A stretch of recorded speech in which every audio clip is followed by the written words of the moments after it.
ఎడారిలో ప్రవాహములు 13వ దినపాఠం. పేరు పెట్టి నిన్ను పిలిచిన ఇశ్రాయేలు దేవుడైన యెహోవాను నేనే అని నీవు తెలుసుకొనున్నట్లు అంధకార స్థలములో ఉంచబడిన నిధులను, రహస్య స్థలములో మరుగైన ధనమును నీకు ఇచ్చేదను.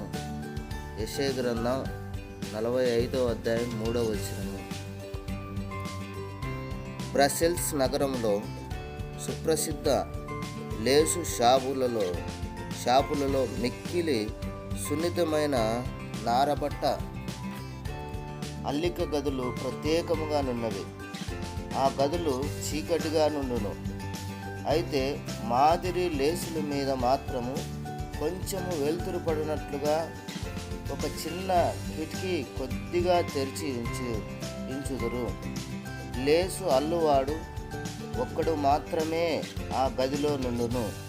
చిన్న కిటికీ రంధ్రంలో నుండి వచ్చు వెలుతురు తాను ఇల్లు దారము మీద పడును. తాను అల్లు దారము మీద పడును స్థలములోనే అతడు కూర్చొండును. అల్లువాడు చీకటిలోను అల్లిక దారము వెలుగులోను ఉన్నప్పుడే సున్నితమైన అందమైన లేసు అల్లిక సరిగా వచ్చునని అక్కడి మార్గదర్శి చెప్పెను. మన అల్లిక విషయంలోనూ అలాగే ఉండదా? కొన్నిసార్లు అది చాలా చీకటిగా నుండును. ఆ చీకటిలో మనమేమి చేయుచున్నామో మనకు అర్థము కాదు. మనము చేయుచున్న లేసు క్రింది భాగమును చూడలేము. మన అనుభవములో సౌందర్యము సాధ్యము కనబడదు.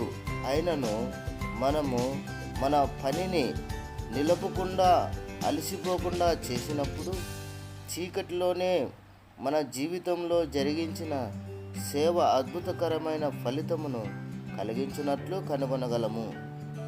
ఏదో ఒక విపరీతమైన మర్మముగా నున్నవాటి విషయంలో గాఢాంధకారంలో నున్నట్లు కనబడిన ఎడల భయపడవద్దు.